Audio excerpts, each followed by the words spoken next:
Hey guys, welcome back to my YouTube channel. നിങ്ങളിപ്പോൾ കണ്ടുകൊണ്ടിരിക്കുന്ന ഇന്ന് രാവിലെ നമ്മളെ വീട്ടിൽ വന്നൊരു കുഞ്ഞൻ അതിഥിയാണ് കേട്ടോ. രാവിലെ ഉറക്കമൊഴിച്ച് വന്നപ്പോൾ ഒരു കുഞ്ഞൻ അതിഥി വന്ന് നിൽക്കുകയാണ്. അപ്പോഴത്തേക്ക് പിന്നെ ഞാൻ കുറച്ച് വീഡിയോ ഒക്കെ എടുത്ത് വീട്ടിൽ വന്ന 2-3 പേർക്കൊന്നും ഇവിടെ ഇഷ്ടപ്പെട്ടിട്ടില്ല. അതാണ് ഈ കിടന്ന് കുരച്ചത്. പിന്നെ ഞങ്ങൾ കുറച്ച് സെൽഫി പിക്കൊക്കെ എടുത്ത് അതിനിടയ്ക്കും വന്ന് നിൽക്കുകയാണ് ഒരാൾ. അതാണ് അസൂയയുടെ കേന്ദ്രം. അസൂയയുടെ കേന്ദ്രമാണ് ഇത്.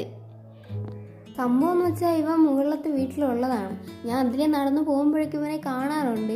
ഇവിടെ അങ്ങനെ 2-3 പേര് നിൽക്കണ കണ്ടിട്ട് ഇവരുടെ കളിക്കാൻ വന്നതാണ് ഇങ്ങോട്ട്. പക്ഷേ ഇവർ വന്നവർക്കൊന്നും ഇഷ്ടപ്പെട്ടിട്ടില്ല. പിന്നെ ഇങ്ങനെ താഴേക്ക് ഇറങ്ങി വന്ന് കുറച്ച് നേരം നിന്ന് അവരോടൊക്കെ കളിച്ചിട്ട് പിന്നെ അവൻ്റെ വീട്ടിലങ്ങ് പോയി. അപ്പോൾ ഇന്നത്തെ വീഡിയോ ഇത്രയേ ഉള്ളൂ. Thank you for watching. എല്ലാവരും ലൈക്ക് ചെയ്യുക, കമൻറ്റ് ചെയ്യുക, സബ്സ്ക്രൈബ് ചെയ്യുക. അടുത്തൊരു വീഡിയോ ആയിട്ട് വരുന്നവരെ ബൈ.